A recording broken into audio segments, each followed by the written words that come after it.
Hello বন্ধুরা, welcome to my YouTube channel Sumana Das tutorial. তোমরা যারা চ্যানেলটিকে এখনও সাবস্ক্রাইব করনি অবশ্যই চ্যানেলটিকে সাবস্ক্রাইব করে পাশে থেকো। তোমরা যারা 2025-এ মাধ্যমিক পরীক্ষা দেবে, তোমাদের ইতিমধ্যে এবিটিএ টেস্ট পেপার বেরিয়ে গেছে। আজ আমি তোমাদের সাথে জিওগ্রাফির প্রথমে যে পেজটা রয়েছে সেটা সলভ করে দেখাবো। তো দেখো, জিওগ্রাফি বেঙ্গলি ভার্সনে তোমাদের অনেকগুলো পেজ রয়েছে। প্রথম পেজ রয়েছে 57, তারপর 87, এইভাবে দেখো অনেকগুলো পেজ আছে। প্রথম আমি তোমাদের 57 পেজটা আজকে সলভ করে দেখাই। তো চলো ভিডিওটা তাড়াতাড়ি শুরু করা যাক। দেখো তোমাদের 57 পেজে তোমাদের ফার্স্ট এমসিকিউগুলো কি রয়েছে আমরা দেখে নিই। প্রথম বলছে, লবণযুক্ত শিলাস্তরের ওপর নদীর প্রধান ক্ষয় প্রক্রিয়াটি হলো, উত্তর হবে দ্রবণ ক্ষয়। পরের প্রশ্ন, পৃথিবীর অ্যালবেডোর পরিমাণ, উত্তর হবে 34%। পরের প্রশ্ন, ক্যানিয়ন আয় আকৃতির হওয়ার প্রধান কারণ, উত্তর হবে নদীর নিম্নক্ষয়। পরের প্রশ্ন 4 নম্বর, সম্পৃক্ত বায়ু যে বিষয়ের সাথে যুক্ত তা হলো নির্দিষ্ট উষ্ণতায় বায়ুর সর্বোচ্চ জলীয় বাষ্প ধারণ ক্ষমতা। পরের প্রশ্ন, একটি অগ্নি সঞ্চারক বর্জ্য পদার্থের নাম, উত্তর হবে মিথাইল। পরের প্রশ্ন, পশ্চিমঘাট পর্বতমালার সর্বোচ্চ শৃঙ্গের নাম, উত্তর হবে আনাইমুদি। পরের প্রশ্ন, পৃথিবীর সর্বাধিক উষ্ণতা ও সর্বাধিক বৃষ্টিপাত দেখা যায়, উত্তর হবে নিরক্ষীয় জলবায়ুতে।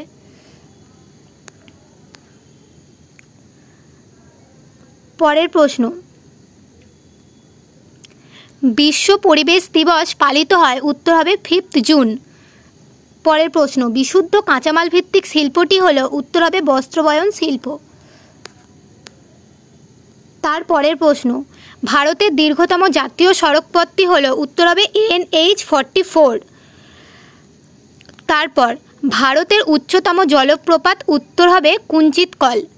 পরের প্রশ্ন, বল উইভিল পোকার আক্রমণ ঘটে, উত্তর হবে কার্পাস গাছে। পরের প্রশ্ন, মৌসুমি বিস্ফোরণের ফলে যে ঋতুর সূচনা হয় সেটি হলো, উত্তর হবে বর্ষাকাল। ভারতে ভূবৈচিত্র্যসূচক মানচিত্রের প্রকাশক সংস্থাটি হলো, উত্তর হবে SOI। তারপর তোমাদের বলেছে শুদ্ধ হলে সু আর অশুদ্ধ হলে অ লিখতে। তো প্রথম প্রশ্নটা রয়েছে, নীলনদের বদ্বীপ পাখির পায়ের আঙুলের, এটা তোমাদের ভুল। পরের প্রশ্ন, ভারতের সর্বোচ্চ মালভূমি ডেকান ট্রাপ, এটা হবে ভারতের সর্বোচ্চ মালভূমি লাদাখ। পরের প্রশ্ন, স্কাবার পদ্ধতিতে বায়ুর ধোঁয়া ও বর্জ্য নিষ্কাশন করা হয়, এটা তোমাদের শুদ্ধ। টর্নেডো একটি নিয়ত বায়ুপ্রবাহ, এটা অশুদ্ধ। পিঙ্ক সিটি বলা হয় জয়পুর শহরকে, এটা শুদ্ধ। ডিমের ছুরি ভূমিরূপটি গঠিত হয় নদীর সঞ্চয় কার্যের ফলে, এটা তোমাদের ফলস, অর্থাৎ অশুদ্ধ, কারণ এটা হিমবাহের কার্যের ফলে গঠিত হয়। পরে রয়েছে, বাতাসে ভাসমান অতি সূক্ষ্ম কঠিন বস্তুকণাকে অ্যারোসল বলে, এটা তোমাদের শুদ্ধ, সঠিক। তো চলো, ভারতের হিমালয় একটি কি হবে, ভঙ্গিল পর্বত। ফ্লাই অ্যাশের প্রধান উৎস হবে কয়লা। শহর থেকে দূরে নিচু খোলা জায়গায় বর্জ্য জমা করাকে বলে ভরাটকরণ।